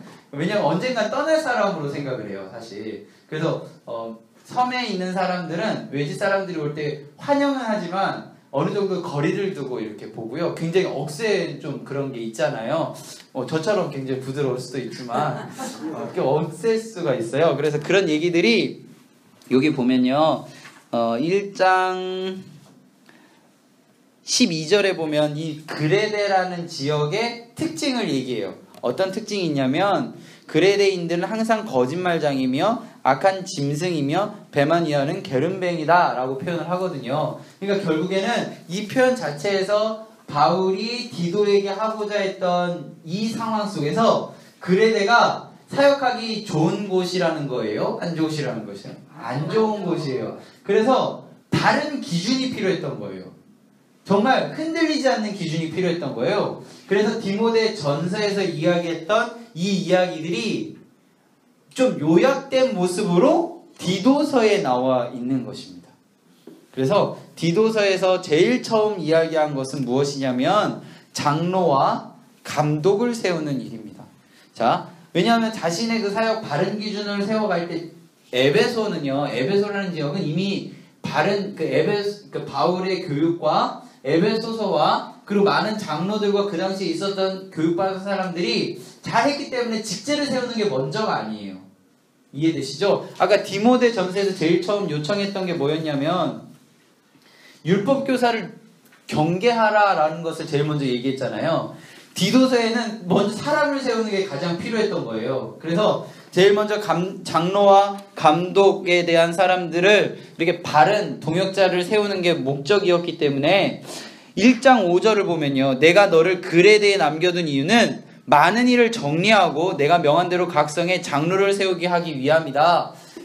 너가 떠나더라도 그 지역을 관할해서 할 수 있는 장로, 나이가 많은 어른이잖아요. 장로. 그 장로를 세우기 위함이다. 첫 번째 6절에 보면 책망할 것이 없고 한 아내의 남편이며 방탕하다는 비난을 받거나 불순종하다는 하는 일이 없는 믿음의 자녀를 둔 자라야 할 것이다. 이렇게. 그러니까 어떠한 기준에 있어서 믿음이라는 부분에 있어서 사람들에게 볼 때 의구심이 들지 않는 사람들을 장로로 세워라 라고 되어 있습니다. 7절을 보면요. 감독을 세워야 되는데요. 감독은 어떤 사람이냐면 하나님의 청지기입니다. 그 장로는 그러니까 지금 우리 개념의 장로를 생각하시면 되고요. 여기서 감독은 목사들을 생각하면 돼요. 그러니까 이렇게 당회라는 거 할 때 목사님들하고 장로님들이 들어가잖아요. 그때 장로님들을 세울 때는 이렇게 하고 그리고 우리로 따지면 목사님들을 세울 때는 이렇게 하는데 그 목사님들, 그러니까 감독은 하나님의 청지기라고 되어 있습니다. 하나님의 말을 전하는 자. 이해되시죠? 하나님의 말을 전하는 자를 감독이라고 여기선 표현하는데 그때의 목록이 뭐냐면 책망할 것이 없고 제 고집대로 하지 아니하며 급히 분내지 아니하며 술을 즐기지 아니하며 구타하지 아니하며 더러운 이득을 탐하지 아니하며 이거 쭉 보면요. 아까 디모데전서 3장에서 나왔던 장로와 집사였나? 갑자기 생각나. 감독과 집사 세웠던 그 내용의 리스트들이랑 여기 장로와 감독을 세울 때 이 리스트들이 굉장히 비슷해요. 그래서 여기 보면 이렇게 쭉 한 사람을 세워라. 왜냐하면 지금 그레데라는 지역이 굉장히 사역하기 힘든 곳이기 때문에 디도 너가 그곳에서 장로들과 감독들을 잘 세워야 그 그레데라는 지역에서 예수 그리스도의 복음이 잘 전달될 수 있겠다라고 되어지는 것입니다. 그래서 디도서를 쭉 보시면요. 2장 1절을 보면 오직 너는 바른 교훈에 합당한 것을 말해라. 늙은 남자에게는 그리고 늙은 여자에게는 그리고 젊은 여자에게는 젊은 남자에게는 이렇게 해라. 종들에게는 이렇게 해라. 그러니까 세부적으로 잘 알려줘요. 그러니까 여기 보면 1장부터 쭉 보면 포인트가 사람을 세우는 거에 좀 이렇게 잘 맞춰져 있어요. 사람을 세우는 거. 그러니까 교회 안에서 사람을 세우는 건 굉장히 중요하고요. 교회 안에서 사람을 세우는 건 굉장히 신중해야 되는 게 디모데 전서와 디도서에서 정확하게 나와 있어요. 그래서 이게 쭉 보시면 되겠고요. 3장 3장 10절 한번 볼까요? 3장 10절. 우리는 3장 10절만 보면 되겠네요. 이단에 속한 사람들 우리는 어떻게 해야 하냐? 한두 번 훈계한 후에 멀리해라 라고 되어 있습니다. 그죠? 한두 번 훈계한 후에 멀리해라. 그리고 옆에 좀 써놓으시겠어요? 요한 2서라는 책 뒤에 이제 나중에 할 건데 요한 2서 10절, 그러니까 거의 1장밖에 없으니까 요한 2서 10절에 보면 그 집에도 들이지도 말라고요. 그 이단들은.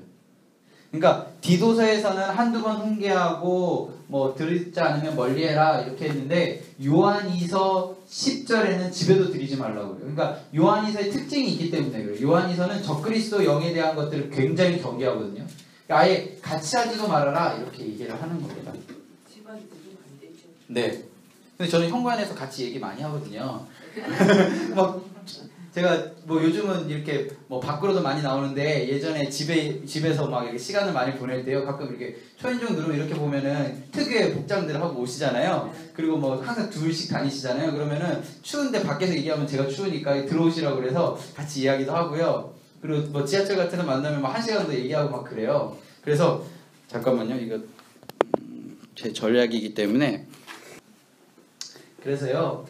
우리는 성경에 나와 있었듯이 우리 안에 먼저 바른 기준과 바른 교리와 바른 예수 그리스도의 복음이 먼저 서 있어야 된다는 거예요.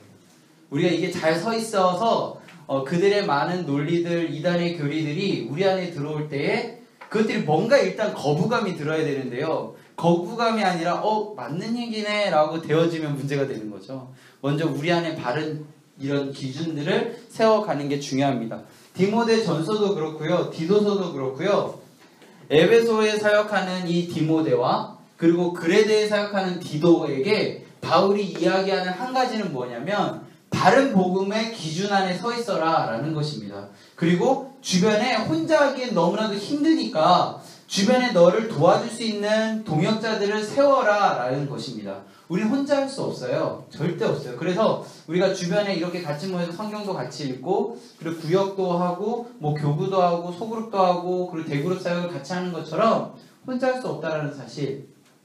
마태복음 18장에 보면요. 두세 사람이 모인 곳에 하나님이 함께 하신다고 했고요. 전도서 4장에 보면요. 두세 겹, 이게 3겹줄이라고 표현되어 있는데 그것은 절대 끊어질 수 없다라고 그랬어요. 그리고 로마서 8장에 보면 하나님과의 우리와의 그 사이가 그 사랑의 그 수준이 어떠한 세상의 높고 낮은 모든 것들을 다 떠나서 끊을 수 없다라고 되어 있거든요. 그러니까 관계성에 대해 성경은 계속 이야기하고 있다는 것 우리는 기억하셨으면 좋겠습니다. 이야기를 조금 더 진행해 보도록 하겠습니다. 빌레몬서 지금부터 유인물이 없고요. 제가 다음 주에 이 부분부터는 이제 유인물을 만들어서 드릴 겁니다. 자, 빌레몬서는요. 바울이 누구에게 편지한 것이냐면 누구에게 편지했을까요? 빌레몬. 또 다른 분요? 자매 아비야. 또 아키포. 그게 어디 나와 있어요? 1장에 보면 나와 있습니다. 네. 여기 보시면요. 바울이 1절에 보면 지금 어떤 상황이냐면 갇힌 자라고 되어 있습니다. 바울은 지금 감옥에 있어요. 그죠? 감옥에 있는데 어떠한 이유로 동역자 빌레몬과 그리고 아비야와 그리고 아키포에게 편지를 하게 되었습니다. 그 이유가 무엇이냐면요. 9절입니다. 9절 같이 읽을까요? 시작.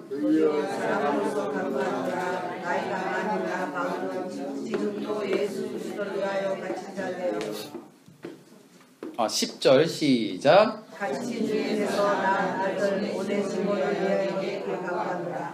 오네시모 때문에 편지한 거예요. 자, 빌레몬서는 바울이 지금 감옥에 있는데요. 감옥에 있는데 편지한 사람들이 빌레몬과 아비야와 아키포인데 그들에게 편지한 이유는 오네시모 때문이에요. 오네시모가 도대체 어떤 사람이냐면 여기 12절에 보면 그는 내 신복이라 라고 되어 있고요. 쭉 넘어가서 어디를 보면 될까요?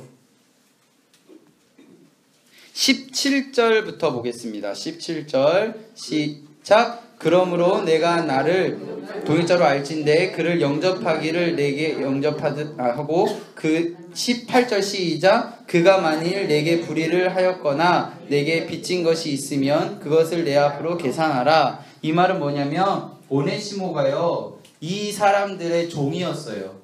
뭔가 이렇게 빚진 게 있어서 종이 된 오네시모가 바울이 감옥에 갇혀 있을 때 동역의 관계에 있었던 것 같아요. 그래서 바울이 편지에서 이 오네시모의 빚을 탕감해줘라 라는 이야기입니다.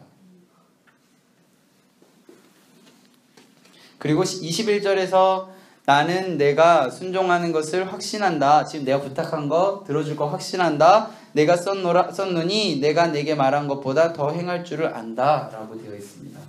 빌레몬서 한 번이라도 읽어보신 분 있으세요? 혹시 안 읽어보신 분도 많으시죠? 저도 사실 이렇게 막 성경 읽을 때 이렇게 한 장 이렇게 된 것들 잘 안 읽어보는데요. 이 빌레몬서를 한번 집에 가서 천천히 한번 읽어보세요.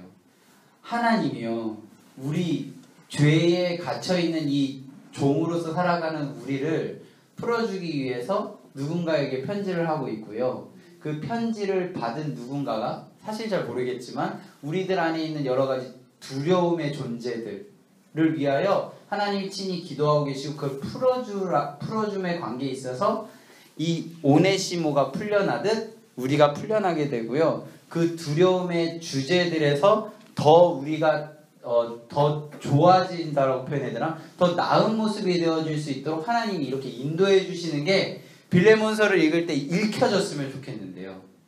그게 아까 디모데후서 3장 16절에서 이야기하는 하나님의 감동으로 썼기 때문에 이게 가능한 거예요.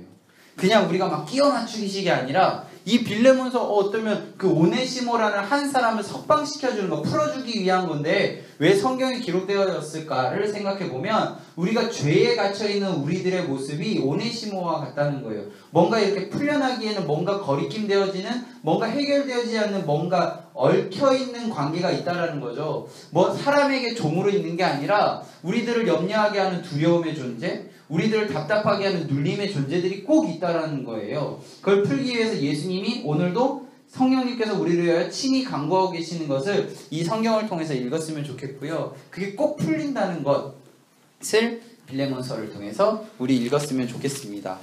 다행히 지금 30분이 남았어요. 우리 히브리서를 조금 할 수 있을 것 같아요. 아닌 듯이죠? 힘드세요? 괜찮으시죠? 자, 히브리서는요. 제가 말씀드리건데 신약 성경 전체에서 예수 그리스도에 대해서 가장 잘 설명한 책입니다. 그래서 굉장히 어렵습니다. 그런데 다행히 한국어로 쓰여져 있어서 어렵게 느껴지진 않습니다. 그 말은 뭐냐면 히브리서가요 원래 헬라어로 쓰여졌을 때 고급 헬라어가 있고 좀 초급 헬라어가 있거든요. 고급 헬라어예요.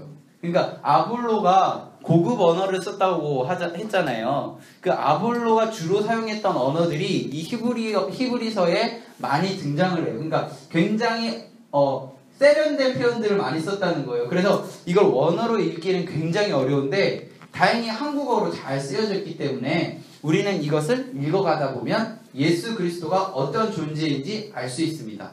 자, 예수 그리스도가 어떤 존재인가 1장 1절부터 4절까지 보면 정확하게 알 수 있는데요. 이 내용이 너무나도 함축적이기 때문에 이 이야기를 이렇게 쭉 펼쳐놓은 게 히브리서라는 거예요. 그래서 1장 1절부터 4절까지를 완벽하게 이해한다면 뒤에 있는 이야기들은 술술술 풀려가고 만약 이게 이해가 안 돼도 뒤에 거를 읽어가다 보면 앞에 이야기가 이런 내용이구나 이런 게 정리가 되어지는 겁니다.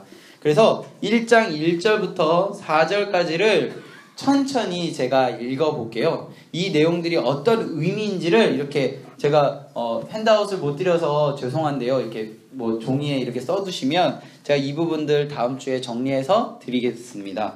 자, 1장 1절을 보면요. 우리 같이 읽어볼까요? 1장 1절 시작.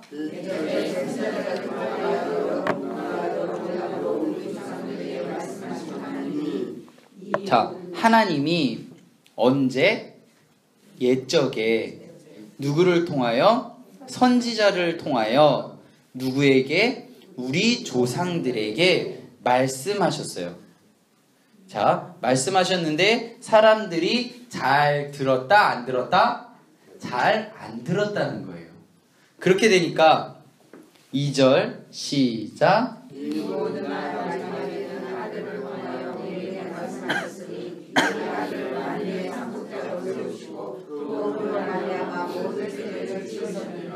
마지막 날에는 누구를 통하여? 아들을 통하여. 그러니까 요 위에 보면 옛적의 언제라는 표현과 똑같은 의미로 마지막 날에가 되는 거고요. 예전에 선지자들을 통하여 이야기했다면 지금은 아들을 통하여 이야기를 하는 겁니다. 그 아들이 곧 뭐예요? 만유의 상속자예요. 하나님의 상속자예요. 그를 말미암아 뭐요? 모든 세계가 지어졌어요. 자, 조금 어려운 표현을 잠깐 쓸게요. 마지막 날이라는 단어는 종말을 의미합니다. 종말. 종말의 때에는 아들을 통하여 우리에게 말씀하셨다. 이 아들은 만유의 상속자로 세웠고 그로 말미암아 모든 세계를 지었다. 3절 시작. 그의 은혜의 말씀으로 만물을 두시며 죄를 정결하게 하는 일을 하시고 너무에 대신 지극히 크신 이의 은혜를 하셨느니라. 자, 여기서 예수님이 어떠한 존재인지를 설명하기 시작하는데 첫 번째로 하나님의 영광의 광채라고 되어 있고요. 두 번째로 본체의 형상이라고 되어 있고요. 그리고 말씀의 능력으로 만물을 붙드심이라고 되어 있고 가장 중요한 죄를 정결하게 하시는 일을 하시는 분이라고 되어 있습니다. 이런 말의 의미가 바로바로 이렇게 들어오세요? 들어오세요? 들어오시면 너무 대단하신 거라고 말씀드리려고 했어요. 이런 얘기들이 이제 펼쳐져 간다는 거예요. 이런 얘기들이. 자, 그리고 4절 시작. 그가 천사보다 훨씬 뛰어남은 그들보다 더욱 아름다운 이름으로 기업을 얻으셨다.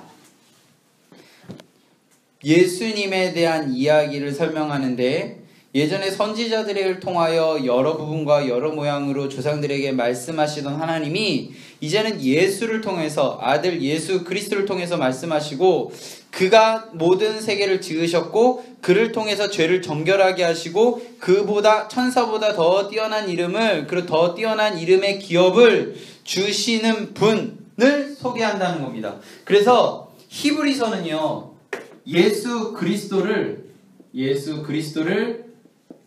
증명하는 책입니다. 왜냐하면요 그 당시는 많은 배교가 있었어요. 배교가 뭐냐면 그리스도교, 그러니까 우리로 따지면 기독교를 버림의 사건들이 많았어요. 왜일까요? 박해 때문이에요. 로마의 박해 때문에 로마는 다신 국가거든요. 그래서 너희들이 우리 종교를 인정하고 우리도 너희 종교를 인정하면 서로 인정하자 이렇게 얘기했는데 그리스도교 기독교는 유일신이기 때문에 인정하지 않았던 거예요. 그래서 박해가 이루어지고 많은 사람들은 그를 견디지 못해서 배교하게 됩니다. 이 상황에서 예수 그리스도가 진짜다. 예수 그리스도 믿고 배교하지 말아라가 바로 히브리서입니다. 이해되시죠? 그래서 이야기를 진행해 보면 여기서 중요한 것이 비교급을 많이 써요. 그 당시에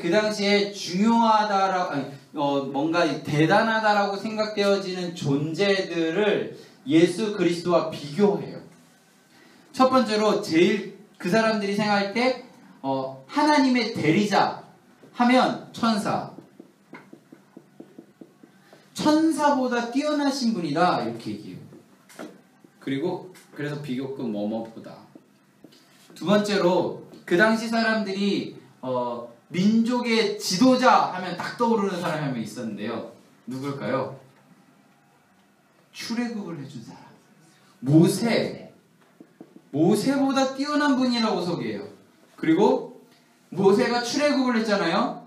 출애굽해서 약속의 땅 가나안에 들어가기는 못했잖아요.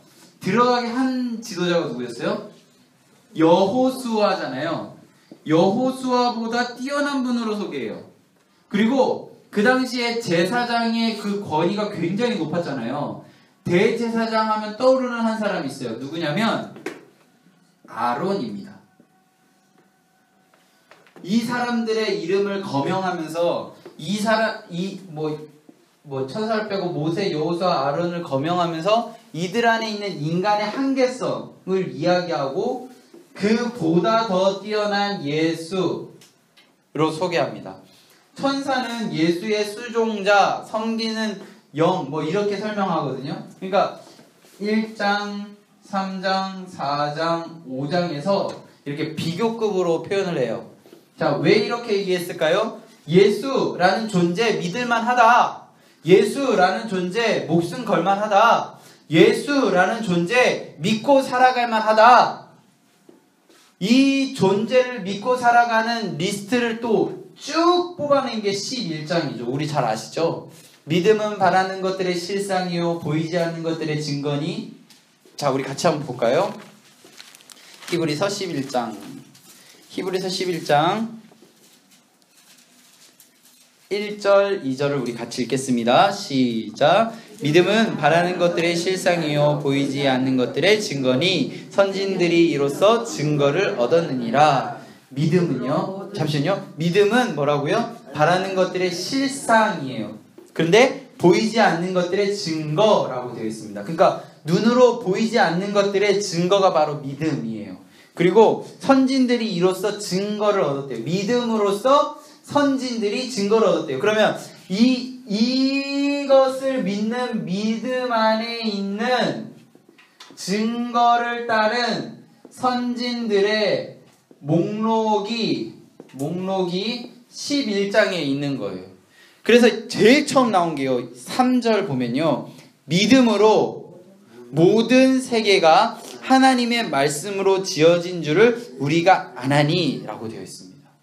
그래서 11장의 제일 앞에 서두에 나와 있는 표현들이요. 다 믿음으로 되어 있거든요. 보시겠어요? 제가 좀 빨리 읽을게요. 4절에 보면 믿음으로 아벨은, 5절에 보면요 믿음으로 에녹은, 7절에 보면요 믿음으로 노아는, 8절에 보면요 믿음으로 아브라함은, 넘어가서 11절에서 믿음으로 사라, 20절에서 믿음으로 이삭, 23절에서 믿음으로 모세, 그리고 31절에서 믿음으로 기생 라합, 32절에서 기드온, 바락, 삼손, 입다, 다윗, 사무엘 이런 얘기들이 나오죠. 자, 그러면 이 이야기를 들으면 우리가 생각하는 믿음의 조상이라고 하는 그런 위대한 영웅들은 믿음을 보고 그 일들을 했구나. 나는 그런 영웅이 아니야. 이렇게 생각할 수 있잖아요. 그래서 그 다음에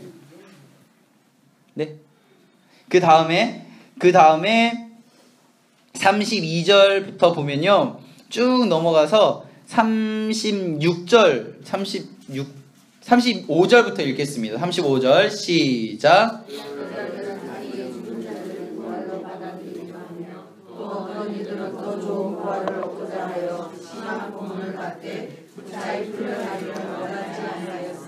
(36절) 또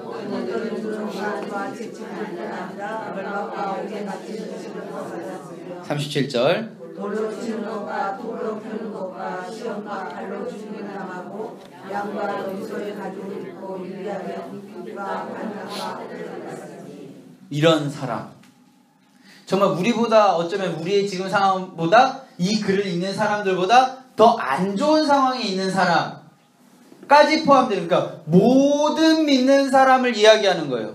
이 사람들을 38절 이런 사람은 어떻다고요? 세상이 감당하지 못한다라고 되어 있습니다. 그러니까 믿음 안에 있는 사람들은 세상이 감당하지 못한다. 너희들 예수 그리스도를 믿는 믿음 안에 있어라. 예수 그리스도를 믿는 상황에서 너희들에게 있는 이 박해에서 배교하지 말아라 라고 되어진 게 히브리서입니다. 히브리서에서요 6장 6절 가보겠습니다. 히브리서 6장 4절 5절 6절. 히브리서 6장 4절 5절 6절 제가 읽겠습니다. 한번 빛을 보고 하늘의 은사를 맛보고 성령에 참여한 바 되고 하나님의 선한 말씀과 내세의 능력을 맛보고도 타락한 자들은, 배교한 자들은 다시 새롭게 하여 회개하게 할 수 없나니 라고 되어 있습니다. 굉장히 단호하죠. 이걸 보고 우리 엄마 아빠는 교회 다니다가 잠깐 교회 안 다니시는데, 이런 차원이 아니에요. 지금 바울이 말하는 건요, 어떤 신앙의 위기와 신앙의 그런 갈등 때문에 잠깐 교회에 나온 것을 멈추는 이들을 얘기하는 게 아니라요, 이런 박해와 배교 상황에서 그리스도의 진리 안에서 떠나 자신의 그 상황을 이겨내지 못하고 배교한 자들을 향한 말이에요. 그래서 그런 사람들은 어떻게 해요? 다시 회개할 수 없다는 거예요. 다시 돌아올 수 없다는 것을 이야기하고 있습니다. 10장 32절 보겠습니다. 똑같은 얘기를 다시 한번 얘기하는데요. 10장 32절 같이 읽어볼까요? 10장 32절 시작.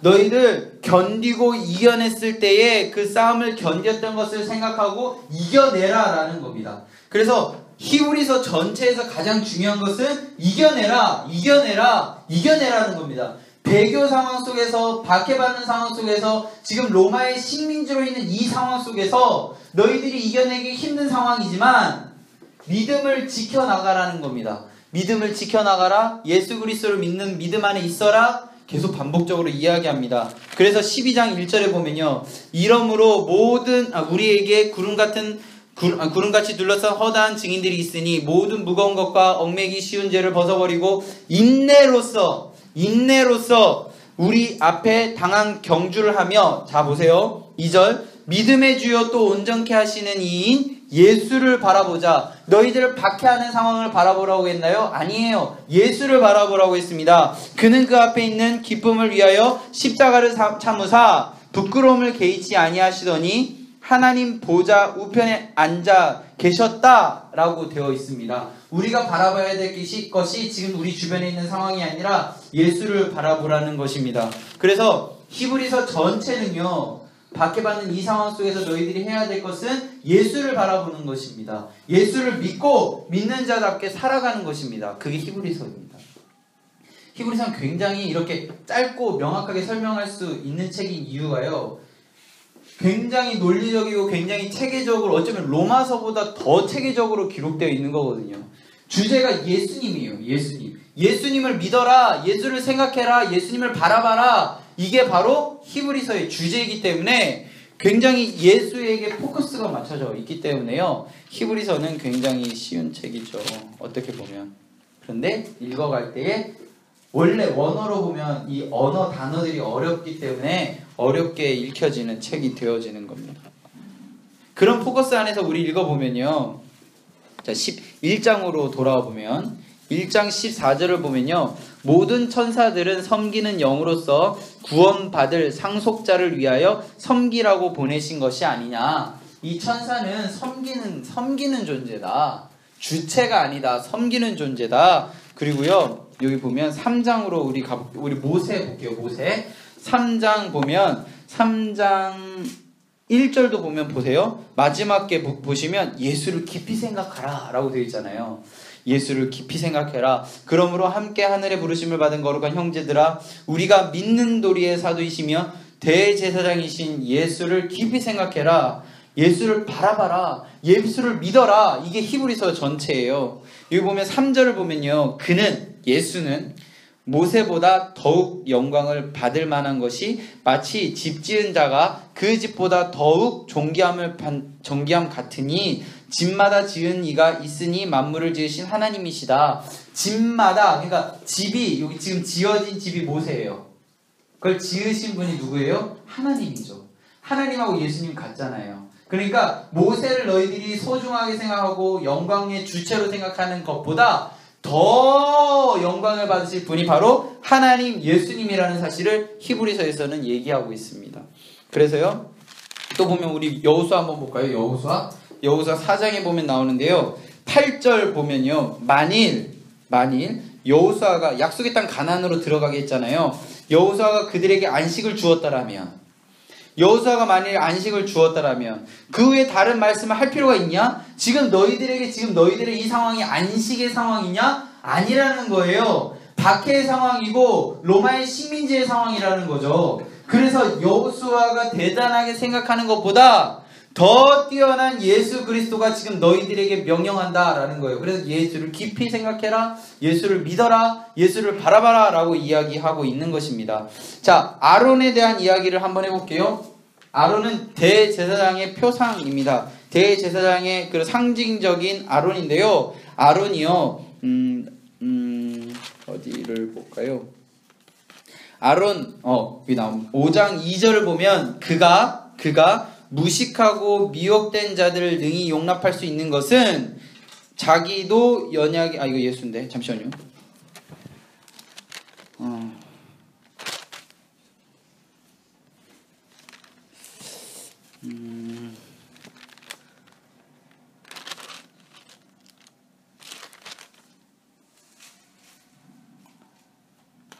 그거 어디 있지? 4절이요?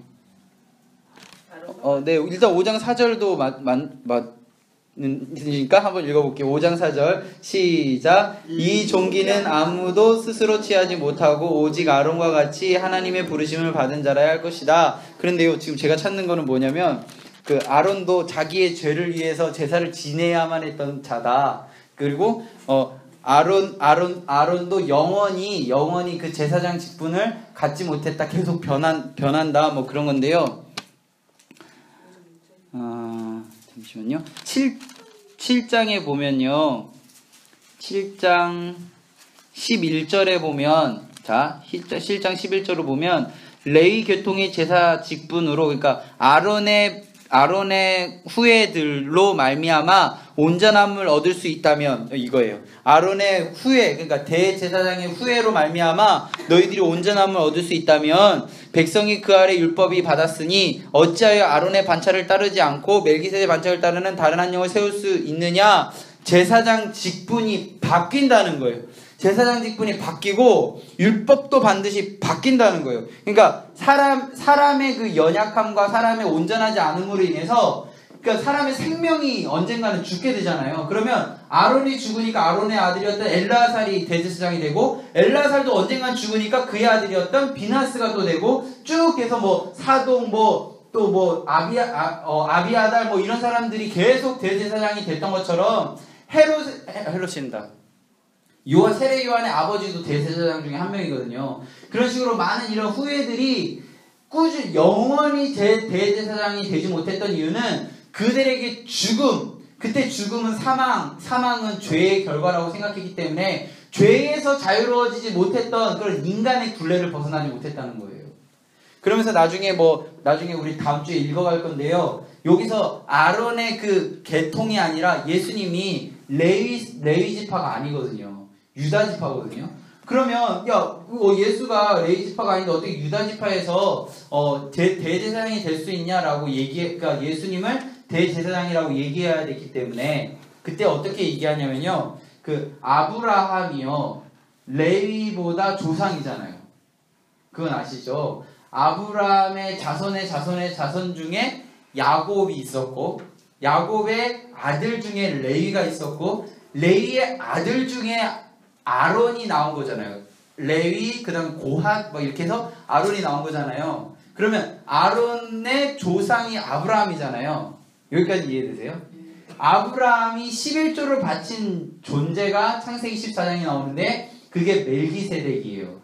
멜기세덱은 족보도 없고 아버지도 없고 어머니도 없고 아무것도 없는 사람이에요. 그 멜기세덱에게 족보가 중요하지 않았던 것처럼 예수도 그에 따라서 아론보다 뛰어난 존재이기 때문에 레위 지파가 아니라도 된다라는 거예요. 그런 얘기를 이제 다음 주에 할 거예요. 자, 결론은 제가 오늘 계속 반복적으로 이야기 드리는 건 뭐냐면 예수 그리스도에 대해서 증명하고 믿게 하는 것이 히브리서의 중요한 주제라는 것을 알려드리기 위해서 계속 반복적으로 얘기하는 거예요. 그래서 예수를 믿어라, 예수를 바라봐라, 예수를 생각해라, 계속 반복적으로 이야기하면 뭐 내용만 조금씩 바꿔서 예수에 대한 이야기들을 왜 이렇게 자주 반복해서 할까요? 그 당시에 배교의 사건들이 너무나도 많았다는 거예요. 박해의 상황 속에서 이겨내기 힘들었다는 거예요. 그때 이겨내고 너희들이 세상이 감당할 수 없는 믿음의 사람들이 되어서 세상의 증인이 되고 세상의 증거자가 되어서 그렇게 살아내라. 그게 히브리서라는 거죠. 그래서 히브리서는 그런 책입니다. 히브리서는 참 좋은 책이고요. 천천히 읽어가면 예수 그리스도에 대해서 잘 알 수 있는 책이에요. 몇 가지만 말씀드리면 우리 다음 주에 이거 다 할 건데요. 성전에 대해서 얘기하잖아요. 지금 만약에 히브리서에서 성전을 얘기하면 성전은 하늘에 있는 성전의 모형이라고 얘기해요. 그러니까 지금 우리 눈에 보이는 것들은 다 모형이고 그림자라고 얘기해요. 율법은 뭐야? 그러면 그림자라고 얘기하고요. 그런 식으로 해서 하늘의 성전이 우리 눈에 안 보이니까 우리들의 눈에 보일 수 있는 성전으로 지금 땅에 만든 것이다 이렇게 표현하거든요. 그리고 하늘에 있는 여러 가지 모습들을 우리가 보지 못하니까 율법이라는 그림자를 통해서 우리에게 기준을 세웠다 이렇게 얘기를 하거든요. 근데 히브리서는 그러니까 예수 그리스도, 우리가 바라봐야 할 예수 그리스도, 하늘 이런 것들을 계속 반복적으로 이야기한다는 사실을 우리는 기억해야 합니다. 그래서 여기 보면요, 마지막으로 하나만 보고 오늘 마치도록 할게요. 2장 1절로 보겠습니다. 2장 1절. 그러므로 우리는 들은 것에 더욱 유념함으로 우리가 어떻게 해요? 흘러 떠내려 가지 않도록 함이 마땅하다. 그러니까 1장부터 마지막 절까지 쭉 반복적으로 얘기하는 게요, 이 표현이 배교하면 안 된다 이거예요. 배교하지 말아라, 배교하지 말아라, 이런 표현들이거든요. 히브리서 1장부터 13장까지 우리가 기억해야 되는 것, 첫 번째, 예수 그리스도를 생각해라, 예수 그리스도를 믿어라, 예수 그리스도를 깊이 묵상해라, 뭐 이런 표현들. 두 번째, 배교하지 말아라, 끝까지 견뎌라, 믿음을 지켜라, 이 두 가지의 이야기예요. 히브리서 어떻게 조금 감이 오세요? 세부적으로는 제가 다음 주에 읽어갈 건데요. 이렇게 좀 감을 갖고 한번 읽어서 오시면 다음 주에 저랑 같이 읽어갈 때에 조금 이게 그림이 좀 잘 그려지실 것 같아요.